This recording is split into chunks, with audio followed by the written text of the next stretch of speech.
Salut membres de la vie au quotidien, j'espère que vous vous portez bien.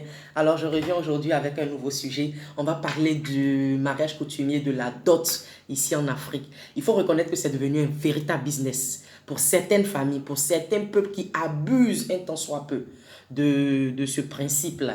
Parce que vraiment, je pense que quelqu'un qui est resté, qui a rencontré votre enfant, votre fille, qui est resté dans l'ombre avec elle, d'accord? Il l'aime véritablement et il vient vers vous pour demander officiellement la main de votre fille parce qu'elle répond à ces critères en termes de principe de femme qu'il aurait souhaité dans sa vie. Cette personne, il faut lui faciliter la tâche. Des fois, des gens, pas parce qu'ils n'ont pas envie de venir marier votre enfant, mais votre liste là, est trop. Ce que vous demandez est tellement trop que les personnes ont peur et restent derrière vos clôtures.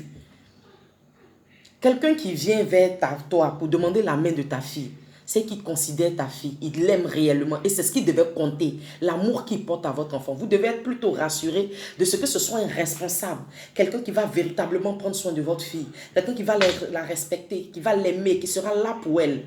C'est ce qui devait être le plus important. Et après, la tradition est la tradition, je la respecte. Et c'est ce qui est normal. Le mariage coutumier, c'est le mariage même qui je me dis, qui est plus important même que le mariage civil, parce que là, c'est l'union de deux familles. Et donc, très souvent, on s'est dit, quand tu es marié coutumièrement, le jour où le monsieur veut déconner, il sait que j'ai des comptes à rendre à la famille de mon épouse, ou bien j'ai des comptes à rendre à la famille de mon époux, parce que le mariage coutumier a été scellé devant les deux familles. Ça instaure le respect. Et on honore ainsi nos parents et nos familles, comme il est demandé dans les Saintes Écritures. Et donc, je suis tout à fait d'accord avec ce principe-là. Seulement, ce que je décris, c'est l'abus qui se fait autour de cette histoire de dot-là. C'est cet abus-là, en fait, qui me laisse un peu perplexe. Quand le jeune homme qui vient à peine de travailler, qui a rencontré votre fille, qui vient vers vous, vous allez faire lui sortir une liste. 15 casiers de bière, 25 liqueurs, 18 sacs de pommes de terre, comment on appelle ça, 246 bœufs, 36 cabris, 10 bottes. Je crois que d'antan, ce n'était pas tout ça qu'on demandait. Je pense qu'en fonction des peuples, on demandait soit une noix de cola, soit du sel, soit des bottes, soit un pain kita en fonction des peuples. Et c'était symbolique en fait, une pièce de 5 francs, c'était des choses symboliques. Vous allez me dire non que l'évolution, le temps a évolué et tout, les choses ont changé. C'est que les choses doivent changer, mais la tradition ne doit pas changer. Notre culture ne doit pas changer. D'accord? Et donc, quand vous faites ça, la personne se dit, mais tiens, ils n'ont pas envie de me donner leur fille. Il y a d'autres qui vont, qui ne reviennent plus. Votre enfant reste là. Il y a d'autres même qui ont fait des enfants avec vos filles. Et ces enfants-là vont se dire, est-ce que vous ne voulez pas, vous ne facilitez pas la tâche aux gens? Ils vont partir. Parce que ce que vous oubliez, après le mariage, là, il y a le quotidien.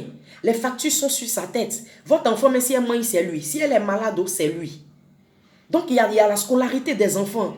Donc, il faut tenir compte de tous ces paramètres. Et aujourd'hui, la vie est difficile. Donc, on ne va pas venir demander des sommes exorbitantes. C'est-à-dire que quand vous finissez de faire la liste, là, mais vous ajoutez encore l'espèce même à mettre dessus. Des fois, c'est 500 000, des fois, c'est 1 million. Ça dépend des peuples. C'est abusé, franchement. On a l'impression que vous êtes en train de vendre votre enfant.